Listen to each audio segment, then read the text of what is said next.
donc bii nii rek conseil bii nekk donc en place depuis 2019 donc le mandat est arrivé à terme depuis 2019. Est-ce qu'ils sont légitimes? Ah mais ils ne sont pas légitimes. Oui, mais ñoo fi nekk comme tant que renouvelé bu ñu leen. Il y a plus de donc légitimité. ñoom Il va y ñoo fi avoir nekk. de visa dans tous les cas. donc manquement yooyu tax na ba donc les nouvelles autorités bi ñu ñëwee dañu def un temps d'arrêt def réflexion avec le conseil donc du loo xamante ne ni ministère daf ko def moom kese mais donc le président du conseil ou bien le bureau national ñoom defoon nañ sax une étude diagnostique donc pour voir vraiment ce qui freine le développement du conseil. donc ci étude boobu dañu wane ni daal vraiment peut-être conseil bi dafa arrivé donc dafa ñu egg ci ay limitam. donc il faut vraiment une structure joxaat ko beneen souffle. waaw beneen structure alternative. donc si la ñu réfléchir donc madame la ministre. teg benn comité. donc de pilotage ñu réfléchir daal ne en lieu et place du conseil national de la jeunesse. dañuy wut benn conseil consultatif. donc des jeunes du Sénégal. nga xam ne du nekkati bureau parce que bu nekkee bureau dafay am lourdeur. donc ay réunions yu ñu war a def périodiquement renouvellement tout cela te gars yi en général duñ ko respecté. léegi ñu ne donc dañuy nekk donc des jeunes yoo xamante ni dañ leen di élire. donc à partir du niveau communal ñu def les élections au niveau départemental donc ñooñu bu ñu ñëwee donc le bureau national day jouer un rôle consultatif. donc c'est-à-dire à chaque fois que mu am des questions. donc qui interpelle les jeunes donc état bi da leen di consulter donc lu ñu def dara loo xamante ne ni ñoom duñu leen ci dugal. waaw mais donc pour nekk ay bureau noonu parce que déjà ci problème yi ma doon wax noonu conseil bi dafa waroon a nekk une structure faîtière donc boo xam ne moom mooy représenter l'ensemble des organisations des jeunes mais li ñu gis mooy les organisations des jeunes les jeunes de manière générale ne se reconnaissaient pas. donc à travers le conseil. donc yooyu yëpp daal moo tax ñu ni donc dañu indi conseil consultatif des jeunes donc tout récemment comme ni nga ko waxee ni def nañu des CRD dans les 14 régions. donc réunir les acteurs qui gravitent autour donc des questions de jeunesse. l'écosystème de jeunesse. donc ñu consulter leen wan leen donc comité bi mu liggéey pare lii la indi. donc comme proposition. ñu recueillir ñoom seen ay préoccupations dugal seen ay input léegi document final bi donc xam naa dina génn suupa donc bu ko defee ñu dem ci conseil consultatif. Fatou jël. mbul marode nag. non ku doon marode. dama ko bëggoon a marode kay. parce que yaa sañ ngaa marode Fatou fii yow. non parce que dafa dugg ci point boo xam ne. yow da waroon wax léegi ci légitimité bi. man je m'interroge sur sa pertinence parce que. yéen inspection de la jeunesse yéen démembrement wu état ngeen. donc en termes plus clairs yéen vous êtes le trait d'union entre la jeunesse et l'état léegi est-ce que conseil bi du nekk benn frein ci yéen seen liggéey parce que peut-être yéen accès bi jeunesse bi waroon am si yéen wala liggéey bi ngeen waroon def si jeunesse bi moom muy ñëw de l'autre côté du ko kii. non du nekk frein parce que c'est pas la même chose. nous sommes des services déconcentrés duñu ay trait d'union entre le conseil et l'État et le ministère mais ñun ay services déconcentrés la donc dañuy représenter le ministère au niveau régional. par exemple man sama ay prérogatives donc c'est au niveau de la région de Thiès. donc tout ce qui est programme du ministère de la jeunesse donc day jaar ci man. et puis dem ci beneen service déconcentré bu gën a kii bu nekk au niveau département muy CEDEPS yi. donc bu ñu demee ci communes yi les maisons de la jeunesse. kon ñun donc nous sommes des services de l'État. yi fi nekk. donc c'est différent du conseil bi nga xamante ne ñoom organisation comme association rek la. association boo xamante ne nii bi ñu koy teg dañuy dem ci chambre de commerce wala ñu ñëw donc fu mel ni gouvernance demander ñu may ñu jox wutal leen reconnaissance. donc récépissé. waaw. peut-être que bi ñuy créer conseil bi li ñu bëggoon que vraiment mu nekk une structure inclusive nga xam te ne organisation de jeunesse yi dañ ciy gis seen bopp wala sax ñi nga xam te ne ñoom ñooy jiite conseil bi ci organisation de jeunesse yooyu la ñuy jóge donc loolu moom mujjul am. état bi interlocuteur la doon wut quoi. parce que li ñu gis sax li ñu gis au fil du temps mooy conseil bi donc dafa bari woon beaucoup d'enjeux politiques. tey jii bu ñu doon def seen ay renouvellement da ngay gis ni vraiment ku ci nekk ay responsable politique dañ leen di parrainer. donc finalement donc c'est un conseil politique. ñoom aussi bu ñu leen falee duñu xam lan mooy seen mission donc lan moo tax ñu teg leen fi. am na si ñoo xamante ne sax bu ñu parce que boo nekkee dans le conseil amoo salaire. donc peut-être mën ngeen am subvention boo xamante ni c'est pour le fonctionnement du conseil. loolu yow bu fekkee liggéeyoo dara loolu du liggéey. donc da ngay obligé sax yow mi nga xamante ni donc tu as eu à bénéficier d'un mandat électif da nga fay abandonner poste conseil bi dem nekk say activités personnelles. waaw parce que amul y a pas de retombée financière. Ah mais en fait est-ce que man à mon avis képp koo xam ne dañ la fal suñ la falee ba pare dañ la war a former. nga xam parce que même su fekkee ne que récépissé association la ñu am mais il doit partager le statut de l'association il doit partager le règlement intérieur et dañu war a di communiquer. ñu xam ñoom aussi et dañu war a am ay lettres de mission ou bien des fiches de poste ku nekk nga xam yow. luy sa wareef. luy sa yelleef. Mais malheureusement, ce que je vois au Sénégal, c'est pas seulement au sein du Conseil de la jeunesse, mais au sein de toutes les associations, en général, le bureau est élire à vie. Je sais pas si ça a trait au récépissé nga xam ne il y a le président, le trésorier, le secrétaire général, ñu am ce récépissé donc ba nga xam ne ñoom pour ñoom dafay prévoir à vie. Mais je pense que loolu war nañu ko mën a xoolaat. suñu la joxee falee fenn il faut que ñu former la. suñu la falee fenn il faut communiquer. Mais en général aussi. Sénégalais muy jeune muy mag dañu bëgg falu. falu su jotee jëral na leen xuloo xiiroo ngaayu man la maa jëm mais soo jiitu suñu la falee jeex na je suis le président. je suis mais doo ñu si des da nga leen di sax. fàtte ou bien di leen stopper à la limite.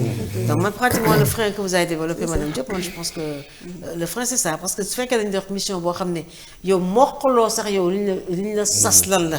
c'est mission organisation boobu lan la. xamoo yow say mission yi nga war a dérouler lan la. amoo parce que même suñu la fallait aussi tu dois avoir des compétences de leadership. donc mën a am conséquence parce que manager organisation de masse. da nga koy jàng gestion organisationnelle la. c'est ça je pense. D'accord merci beaucoup man sama question madame Sangaré laa koy demandé. registre de commerce tout le temps dañ koy dégg di ko dégg fan ban niveau nga war a toll wala expérience ban nga war a am pour am ko ak it yan papier ngay déposer pour mën a am sa registre de commerce. c'est pas une question de niveau il suffit juste nga bëgg a entreprendre. soo bëggee bay entreprendre ça s'appelle le registre du commerce et du crédit immobilier RCCM donc mooy wane ne que yow tàmbali nga xëy na peut-être pour jaay bouteille tàmbali nga pour jaay dara mu nga bëgg entreprendre reconnaissance la boo xam ne dañ la koy génneel pour wane ne que diw bii de wax commencé na liggéey si lii. donc c'est le registre du commerce et du crédit immobilier donc ce qu'il faut c'est sa photocopie d'identité ce casier judiciaire ce certificat de résidence. ñu defal la sa registre de commerce donc là ñun au niveau du pôle emploi nous on facilite. donc pôle dafay faciliter maanaam en un seul lieu ngay ñëw déposer nous on fait les démarches ici au niveau du greffe léegi du tribunal léegi yow nga mën a génn parce que a priori un opérateur économique warul am jotu def ay démarches. daf moom jotam mooy liggéey ëlbati xaalis. loolu lay liggéey ñun chambre consulaire on est là pour les appuyer pour les encadrer. li maintenant pour faciliter loolu. xam nga léegi pratiquement tout est digitalisé avec le système Gaïndé 2000. donc système Gaïndé 2000 dafa def en sorte que chambre consulaire yi système Gaïndé 2000 ak le ministère de la justice dañu am convention tripartite ce qui fait que léegi comment dirais-je kii bi Gaïndé 2000 plateforme bi dafa nekk si biir chambre consulaire chambre de commerce yi yow soo ñëwee déposer sa papier yooyu ñun suñu service moo koy saisir yónnee ko greffe bi par mail le greffier il imprime def ce qui est caché nga dellu si waat ko chambre consulaire bi c'est un guichet unique en fait yow fi ngay déposer fa ngay ñëwee retraité waat c'est la chambre qui effectue les démarches waaye un peu moyennant nag ñun dañu ci tegaale tuuti frais de démarche parce que kii dem ko ñëw da nga koy fay c'est un agent bi ngay fay di nga siy teg aussi bien pour le registre de commerce pour le NINEA posé wala ko mais maa ngi siy ñëw c'est le numéro d'identification nationale des entreprises et associations maanaam mooy comme yow ni ngay juddoo am carte nationale d'identité registre de commerce bi mun naa ne c'est le bulletin de naissance. Le NINEA numéro d'identification nationale des associations c'est l'extrait de naissance.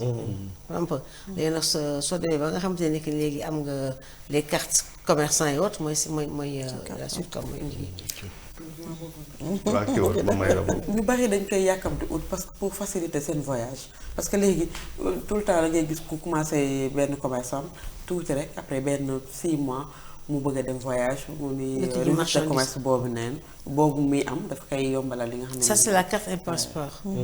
Carte import-export moo lay permettre. nga mën a dem ko parce que ça te permet d'exporter ou d'importer. c'est la carte import-export donc dafa am da nga am registre de commerce. am NINEA. am carte commerçant boo nekk yow commerçant nga. carte import-export mu lay jox habité nga yow ngay exporter wala ngay importer. voilà carte commerçant yi ñu la koy délivrer. waaw en fait nous on facilite. Ah d'accord. Nous on facilite c'est la direction du commerce. Ah d'accord, direction. moo koy à peu près durée bi ñaata temps lay doon. Ben a priori avec les facilitations waroon passer une semaine. mais léegi moom pratiquement ça peut dina jël sax ba 2 mois. parce que tout le monde en demande. ba pare y a les lenteurs administratives parce que soo seetloo léegi Gaïndé 2000 daf ko déployer partout léegi par exemple chez les notaires. cabinet notarial yi am na plateforme Gaïndé 2000. donc ñun li ñuy def registre de commerce NINEA ak GIE. les notaires dañ koy def ay entreprise structurée entreprise ay SARL SAS et cetera. donc de ce fait que pour benn greffe départemental. donc c'est le rush donc dafay yéex. dafay yéex ba pare carte yi dans tout le Sénégal ba yëpp ñu koy délivrer rek Dakar fële comment bi fondation TradePoint moo am démembrement direction commerce extérieur mais ñun foofu maanaam nga yóbbu jógee Kédougou jógee Tamba jógee fu ne foog carte yëpp converger foofu ñu génne ko tout le Sénégal. donc c'est pourquoi ça prend du temps souvent nous nit ñi dañuy fustiger waaw bu ma déposé yàgg na ko ba léegi kii mais. di nga déposé tey fii am na ko déposé à Kédougou am na ko déposé Kolda ñëpp benn direction ici à Dakar c'est pourtant il est bon man maa lay remercier ci question bi et là vraiment je sais pas ki yàlla ñëpp déglu ñu autorités yi ni ñu ko déconcentrer ces services là ce serait bon quand même ñu déconcentrer décentraliser la délivrance de ces cartes là l'APIX le fait ci ay caravanes yi mu koy defee yooyu vraiment parce que au niveau de l'APIX bi ñoom jox nañ leen ay greffier jox nañ leen ay yooyu. pour les cartes import-export je sais pas trop si l'APIX le fait. mais a priori moom tout converge vers la direction du commerce passant par la fondation TradePoint qui se trouve à Dakar donc ce qui fait que c'est compliqué. mais waru woon passer 48 heures. waaw man damay dellu si waat ci. foo jëm commerce wala jógee. non moom enseignant avec sport bi moom. enseignant avec sport bi c'est son dada quoi. Madame Diop xam nga sànq bi muy expliquer même. Madame Sankaré am na ci problème ah parce que moom elle pense que am na sax association yoo xam dañ leen di élire à vie. wala ñoo xam c'est un problème. c'est un problème te pourtant loolu ça n'existe pas. il faut que à ce niveau-là que ñoom ñi nga xam ne ñoom ñoo yore ces ministères là am na liggéey buñ ci war a liggéey en fait sànq bi may démarrer maa ngi naan la.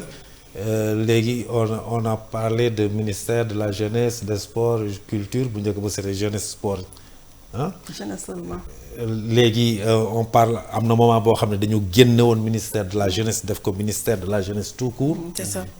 Quel est le travail le rôle de ce ministère-là ministère de la jeunesse leneen li nga xam ne moom laa ci toftal mooy man j'ai toujours eu ce problème. jeunesse vous êtes un ministère boo xam ne wala benn service boo xam ne da ngeen a transversal sur toute la ligne. sur toute la ligne. jeunesse on attend de la jeunesse l'emploi on attend de la jeunesse le sport on attend de la jeunesse la culture. la formation donc jeunesse ministère de la jeunesse tout court pour moi c'est très vague. looloo tax en fait kenn xamul seen action fan la commencé ak fan la yem.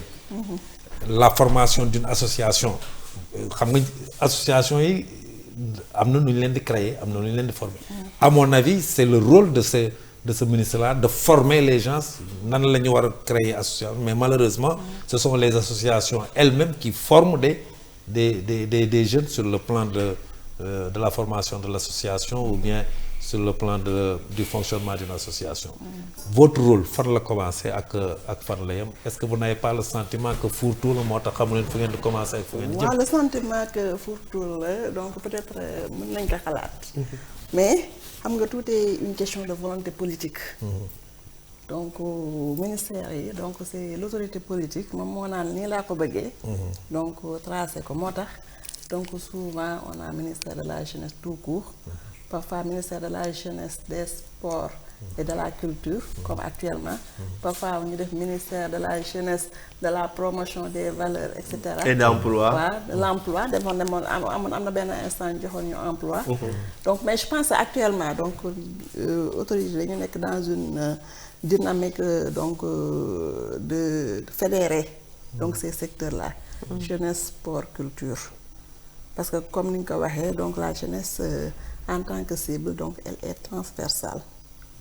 donc dans toutes les activités donc il y a un pan de la jeunesse boo xamante ne nii dañ ko fay fekk moo tax sax am na ñoo xamante ne nii dañuy développer l'idée comme quoi que donc au lieu que ñuy créer ministère de la jeunesse mënoon nañ donc dans tous les secteurs ñu bàyyi fa par exemple un bureau ou bien division direction bureau ou bien division donc de la jeunesse waaw donc loolu day wane transversalité bi mais comme ni nga ko waxee rek donc orientation la ak lettre de politique sectorielle waaw suñu nee activité de jeunesse nag comme ni nga ko waxee donc c'est un vaste panoplie donc jeunesse mu ngi xaar éducation donc mu ngi xaar formation mu ngi xaar insertion donc boo ñëwee si sport da nga fay fekk ay jeunes nga fay fekk donc dans la culture ay jeunes nga fay fekk même boo ñëwee si yeneen ministère par exemple lu mel ni ministère de la famille donc ministère des femmes donc il y a une partie boo xamante ne ça concerne les jeunes filles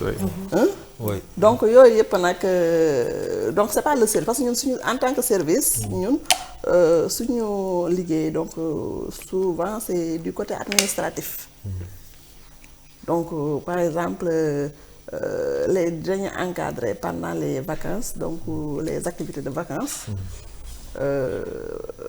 te foofu boo ko xoolee c'est de l'éducation la ñuy def mais de l'éducation non formelle donc day ñëw en complément à l'éducation scolaire. C'est que madame le problème en fait à mon avis c'est pas vous c'est pas les chefs de service ou bien ñi nga xam ne ñoo vous avez parlé tout de suite de volonté politique man li may jàpp mooy ces états là ñi fi jot a jaar ñëpp soo xoolee daanaka c'est le côté politique qui est visé. On a comme l'impression qu'on crée ce ministère-là des activités de jeunesse tout simplement pour une récupération politique après. C'est là où se situe le problème. En fin de compte jeunes yi xamuñu kañ la ñu war a dem au niveau du ministère de la jeunesse ak lan lañ fa war a wuti. Ici je suis persuadé qu'il y a beaucoup de jeunes dans la région de Thiès xamuñu lan moo leen war a mun a yëkkati pour ñu ñëw au niveau du service de la jeunesse. xamuñu ko parce que en fait il y a pas une visibilité il y a pas. amul benn accès wala benn orientation boo xam ne xamal nañ ne jeunes yi ne su ngeen bëggee def telle chose au lieu d'aller au niveau de l'autre ministère ou bien au niveau de l'autre service fii ngeen war a dem au niveau du service de la jeunesse. c'est cible ministre bi directement. invité ministre bi. voilà je pense que moom bu ñëwee dina mën a gën a répondre. je sais que daal ñun les associations et les organisations de jeunesse. donc on les prend comme donc des partenaires. parce que fépp foo xamante ne ministère bi mënu fa egg. mënul dem def fa activité donc ces organisations là dañ ko fay def. te peut-être accompagnement bi nga xamante ni ministère bi war na leen ko apporter moom moo des. parce que organisation aussi c'est vrai que ñoom dañoo am une autonomie de fonctionnement et une autonomie de financière. donc association bu ñu la créé boo créé association ba am sa récépissé donc sa NINEA ba formalisé wu. donc war nga aussi jéem a xool des activités yoo xamante ne da nga koy def. yoo xamante ne da lay générer des ressources. donc mën nga sax tisser donc des relations partenariales. donc pour que nga mën a développer mais su fekkee da nga nar a toog rek ne damay xaar état wala ministère lay xaar mu jox ma.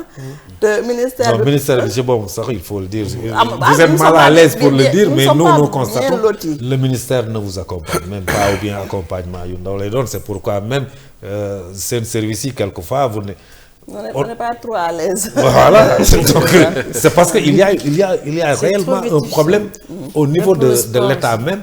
ñoom dañuy créer loolu tout simplement parce que xam nañ ne jeunesse bi cible la. On crée ça à chaque. bu ñu fi créer benn activité de jeune on vous accompagne durant cette période de l'activité de la jeunesse. Mais su loolu jeexee il croise les bras il attend autre chose. Ça va yàq les événements spéciaux comme semaine de la jeunesse. Voilà. Alors ça doit être une continuité. Une continuité, c'est ça. Mais est-ce que vous sentez benn dynamique bu bees par rapport à ce qui se faisait que maintenant xam nañu tey lii nga xam ne moo di la jeunesse au-delà pour soxla ko rek ci ay pratiquement la politique entre guillemets war nañu mën a nekk benn maillon boo xam ne tey lépp lu jëm ci wàllu développement ñoom ñoo war a nekk au début à la fin. On parle de la création d'emploi seen ministère yi ñu war a. vous sentez benn dynamique bu. Si effectivement il y a une prise de conscience de toute façon comme ni nga ko waxee rek donc souvent les autorités politiques donc les autorités administratives c'est d'abord des autorités politiques. ñoom comme vraiment am nañu opportunité d'utiliser les jeunes donc à des fins politiques dañ ko daan def. mais je pense que de plus en plus jeunes yi ñu ngi yeewu. donc jeunes yi ñu ngi jël conscience que donc vraiment kenn waru leen a utiliser donc pour à des fins purement politique.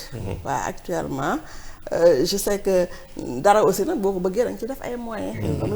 bu ma dee wax volonté politique foofu la. c'est ça donc vraiment pour ñu am une bonne politique de jeunesse boo xamante ni une bonne politique bien élaborée. ñu mettre ko en œuvre donc il faut des moyens. waaw te moyens yooyu je pense que état. bu ko génnewul tamit am na ay partenaires yoo xam te ñoo ngi fi. donc ñu ngi ko ciy def peut-être li ci des rek mooy créer synergie bi. donc synergie bi au lieu que ñoom ñu bañ a demal seen bopp parce que quoi qu'on puisse dire aussi donc la jeunesse donc c'est un secteur dédié au ministère. waaw même bu fekkee partenaire nga nekk ONG. boo dee def dara da nga war a ñëw def ko de concert avec l'État. ay jàmbaar ngeen may accompagner. alors doyen mi ngi wax sànq les couacs yi nga xam ne yéen a ngi koy am est-ce que c'est par l'occasion nii peut-être de revenir un peu sur les activités yi nga xam ne yéen a ngi koy def pour que peut-être ku mel ni man toog ci ruq bi xaw ma inspection de la jeunesse xaw ma luy rôle xaw ma man lan la ma mën a apporter peut-être mu mën a am un petit aperçu de ce que vous faites wala lan lañ mën a am ci yéen. waaw man inspection de la jeunesse war naa ko sànq donc c'est un service déconcentré c'est-à-dire on représente le ministère au niveau régional donc on a aussi donc donc les services au niveau département. donc bépp politique boo xamante ne ministère da koy def mu jëm ci biir région de Thiès day jaar ci ñun. waaw day jaar ci ñun. léegi nag en termes d'activité en dehors donc de des activités ces événements spéciaux yooyu. ñuy wax comme lu mel ne ay semaine de la jeunesse bu njëkk ba sax. donc amoon li ñu doon def ci vacances yi mooy vacances citoyennes. c'est ça. donc je pense que ren vacances agricoles la ñu indi.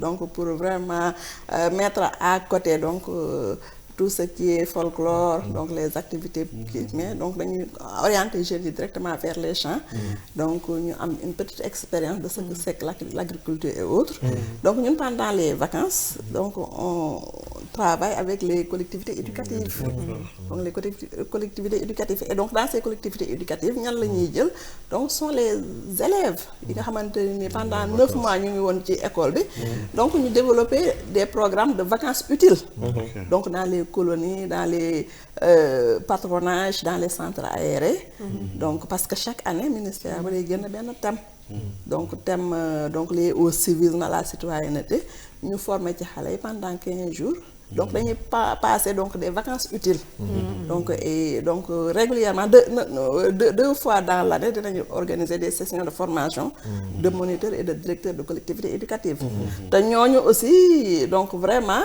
dañuy jouer un rôle très important pendant les vacances parce que soo xoolee les colonies les centres et les patronages donc c'est les grandes entreprises ñu koy organiser yooyu ça embrasse des milliards te bu ñu defee suñu évaluation de fin de saison donc c'est des centaines de des milliards beaucoup d'entrées d'argent. Et la question genre au niveau du service doit être. waaw dama ko ci jàmmasal parce que ça va être ma dernière. temps yi moom war ngeen a bëri activité parce que y a les JOJ qui se préparent.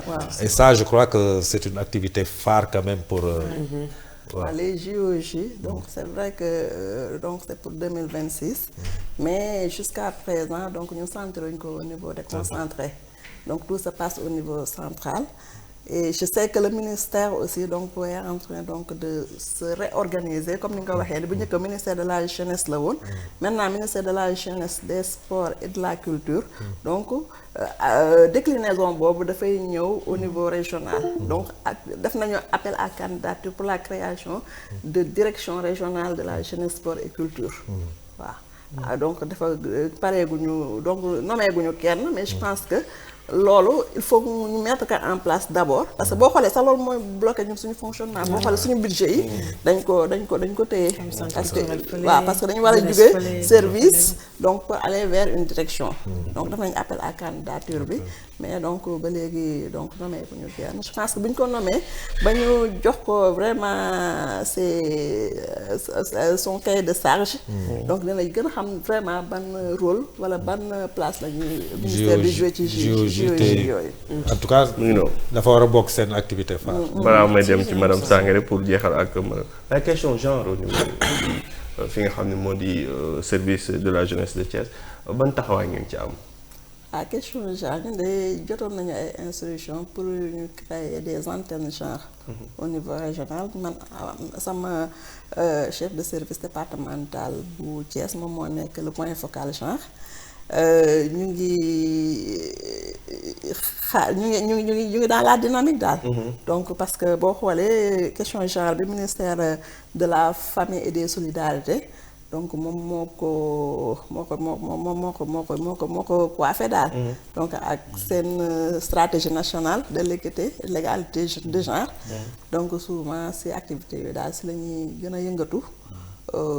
Donc pour ce qui est donc de cette question genre. Aussi question d'actualité en tant que service parapublic bu chambre de commerce il y a aussi la question des 1000 volontaires yi nga xam ni bëgg nañ ko dugal ci pratiquement ci commerce bi je pense noonu leen wala les 1000 volontaires jëm ci wàllu commerce ban gis-gis nga gisee loolu madame Sangaré un peu votre point de vue. Ouais, enfin ça a été lancé hier 1000 jeunes yi war a insérer justement dans le pas seulement dans le domaine du commerce en fait ils seront formés dans les chambres de commerce. Chambre de commerce fait abriter seulement le lieu de formation. kon yéen a leen di former. Non, on abrite. Le local. On abrite vraiment je pense ils ont mis pour chaque dañuy boole ñaari chambre. Par exemple je pense Thiès prend Thiès et Diourbel su ma juumalee parce qu'on nous a envoyé le truc hier soir. Le lancement a été fait hier. Donc c'est 1000 volontaires de la sécurité alimentaire qui seront formés.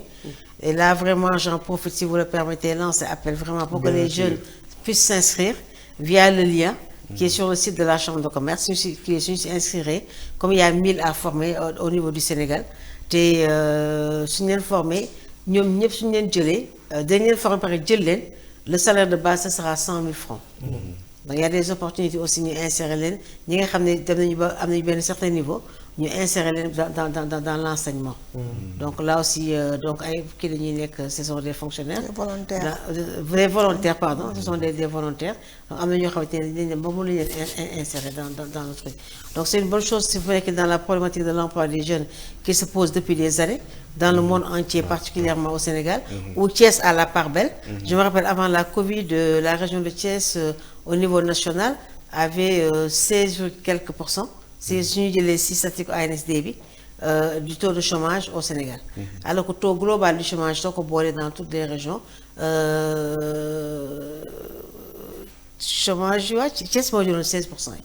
Donc voyons donc si Thiès avoisine entre 16 et 17% sur 14 régions. Donc vous voyez un peu gis nga taux de chômage bi mu nekkee fi Sénégal. mu am ce qu'on appelle aujourd'hui le fléau de la migration. Donc soo seetloo tous les points de départ pratiquement c'est dans la région de Thiès. Les côtes de la région de Thiès. Donc loolu aussi bien que c'est pas les Thiessois qui partent mais fii la ndaw yi di converger après ñu jaar fi dem donc man ce type de kii là de comment dire d'activité là ñun dañ koy saluer et pourquoi ñu gën a saluer c'est le fait que ça se passe au niveau des chambres consulaires ñi nga xam ne dañu leen former pour ñu dem nekk ci ay volontaires ñu il nous est arrivé souvent ñuy former ay nit au niveau de la chambre de commerce ñu visiter leen waxtaanee ñi autrement ñoom ñu découvrir que ni que ñoom lii la ñu bëggoon def. voyez un peu. Donc là aussi, ça permet des orientations. Vraiment, on appelle tout un chacun ñu ñëw ñu jël ko au sérieux. Sénégal nag am na loo xam ne dama koy déplorer vraiment madame Diop vous excusez pour la jeunesse. Accompagner jeunesse fii dafa xaw a métti parce que on a une jeunesse qui n'est jamais satisfaite. C'est vrai qui n'est jamais satisfaite. Parce que xam nga tu leur donnes tout boobu. Moom manque 0,00001 boobu. Il ne voit pas le tout, il ne voit que le 0,001 boobu. Donc voyez un peu. Donc là vraiment ça choque un peu. Parce que je sais pas ndax li ñu offrir sur un plateau d'argent boo tax ba duñu valoriser à sa juste valeur ce que l'on donne. Parce que qu'on dise aussi, il y a eu beaucoup de programmes d'insertion professionnelle des jeunes. Nous, au niveau de la chambre de commerce, on a déroulé, les chambres de métier en ont déroulé, tu en as déroulé.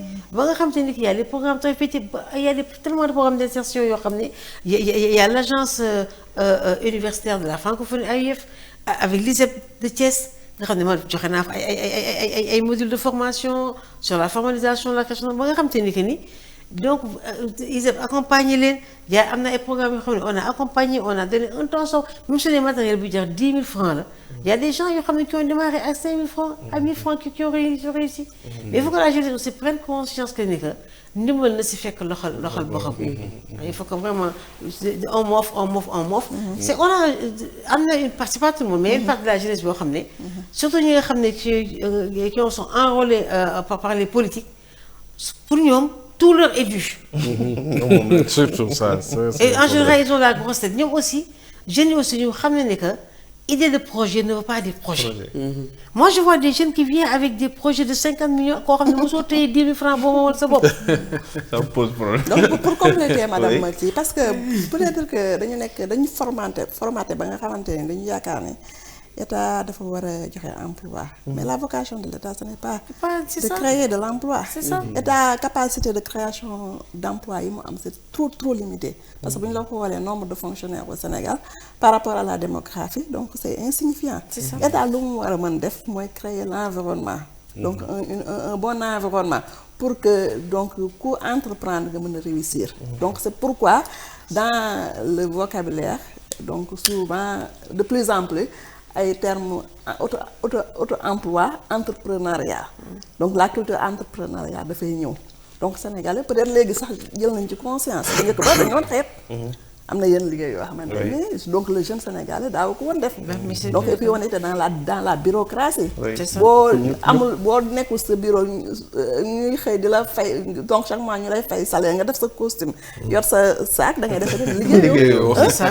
Vraiment je pense que il y a des exemples qui nous montrent que donc tey jii ñi fi gën a yàlla gën a suturaal donc ñi nga xamante ni mooy ñi nga xamante ni souvent jànguñ ci dañu doon jéemantu. Donc entrepreneuriat du la lu jéemantu.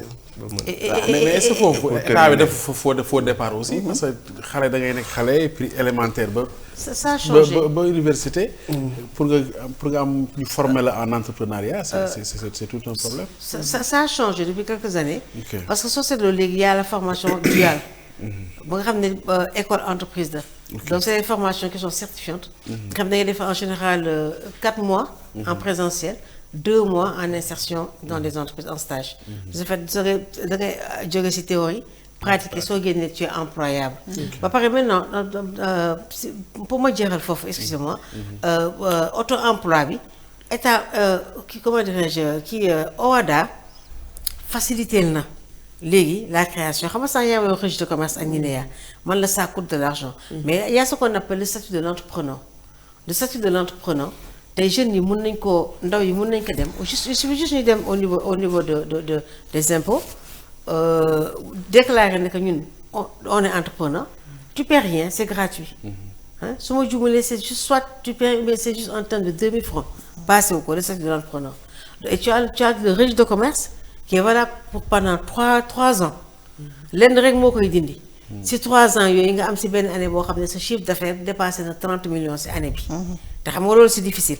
Oui là nga dugg sa 4e année.